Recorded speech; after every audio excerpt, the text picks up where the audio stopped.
नमस्कार, मैं डॉक्टर हेमंत शर्मा आज आपको स्प्लेनिक ट्रॉमा या स्प्लेनिक इंजरी के बारे में बताने जा रहा हूँ।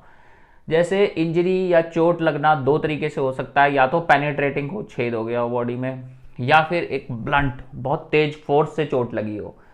उस चोट के अंदर जब आपका स्प्लीन है आपका लेफ्ट फ्लैंक में, वहाँ पे कोई इंजरी है तो कैसे पता करेंगे? लेफ्ट फ्लैंक पेन होगा, पीछे की तरफ दर्द होगा।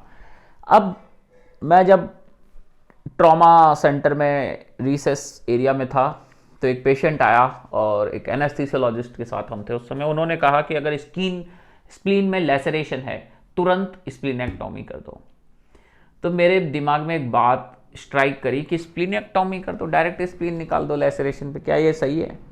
ठीक है, फिर मैंने इसके ऊपर पढ़ा, इसलिए मैंने ये लेक्चर बनाने का सोचा। तो मैं आपको बताता हूँ, जैसे स्प्लीनिक इंजरी है, इसको क्या बिना ऑपरेशन के मैनेज किया जा सकता है?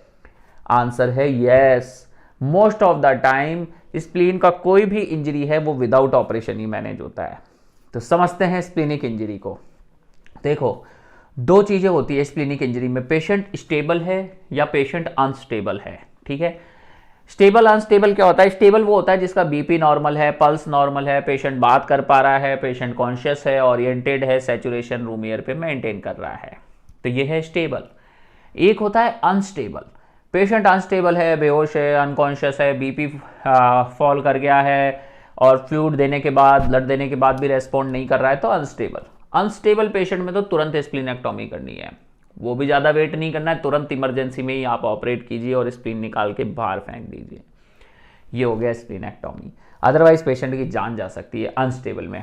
अब आता है स्टेबल पेशेंट। तो स्टेबल पेशेंट मतलब जिसका मैंने बताया सब कुछ मेंटेन है, कॉन्शियस ओरिएंटेड है, दर्द वर्द हो सकता है, वाइटली मेंटेन है, तो उसमें क्या होता है? क्राइटेरिया होता है।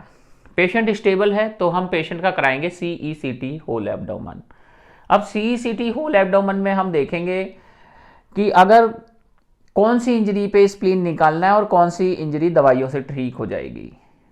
तो इसमें देखते हैं कि अगर पेशेंट के सब कैप्सुलर हेमाटोमा है तो स्प्लीन निकालना पड़ेगा। CECT के अंदर सब कैप्सुलर हेमाटोमा में स्प्लीन निकालना पड़ता है। या फिर पेशेंट को स्प्लीनिक ब्लश है, ब्लश, कॉन्ट्रास्ट ब्लश हम बोलेंगे, कॉन्ट्रास्ट ब्लश मतलब कॉन्ट्रास्ट लीक कर रहा है छोटी वेसल से, तो भी स्प्लीन निकालना पड़ता है। अब आप सोचेंगे मैं हर चीज़ में स्प्लीन निकलवा रहा हूँ। अब मैं आपको वो भी बताऊंगा कब स्प्लीन नहीं निकालना है। मैंने कहा था मेजोरिटी ऑफ केसेस में स्प्लीन को निकालना नहीं है, दवाइयों से ही ट्रीट होगा। तो पहले वो चीज़ें तो डिस्कस कर लें जिनमें स्प्लीन निकालना पड़ता है। स्टेबल पेशेंट में जैसे सब कैप्सुलर हेमाटोमा, उसमें स्प्लीन निकालना पड़ेगा।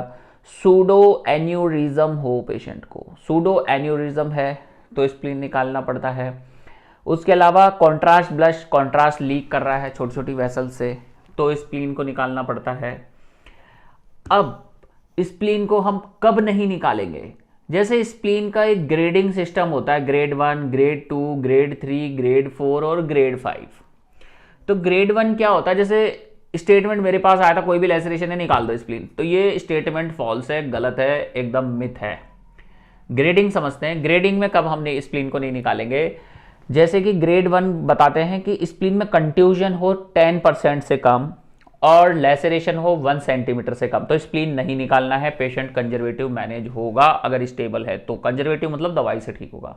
अब ग्रेड 2 होता है 10% से लेकर 50% तक आपको कंट्यूजन है स्प्लीन का, और लेसरेशन होता है एक लेसरेटेड वुंड 1 to 3 सेंटीमीटर है, तो स्प्लीन नहीं निकालना है। बिल्कुल ध्यान रखें। तो वो स्टेटमेंट हो गया गलत कि लेसरेशन है तुरंत खोल दो, तो वो गलत है, दैट इज एब्सोल्युटली रॉन्ग। उसके बाद ग्रेड 3 होता है जिसमें बताते हैं कि 50% से अबाव कंट्यूजन हो, मोर देन 50% कंट्यूजन ग्रेड 3 में, और लेसरेशन हो मोर देन 3 सेंटीमीटर, 3 सेंटीमीटर से भी बड़ा लेसरेशन है तो भी नहीं खोलना है, तो भी स्प्लीनेक्टॉमी नहीं होगी, दवाई से ही मैनेज होगा। अब बात करते हैं ग्रेड 4 की। ग्रेड 4 के अंदर मेनली क्या होता है? ग्रेड 4 के अंदर डीवैस्कुलराइजेशन होता है लेस देन 25% या 25%, अप टू 25% स्प्लीन का डीवैस्कुलराइजेशन। तो इसके अंदर क्या करेंगे? हमें स्प्लीनेक्टॉमी करना है या स्प्लीनोरेफी कर सकते हैं।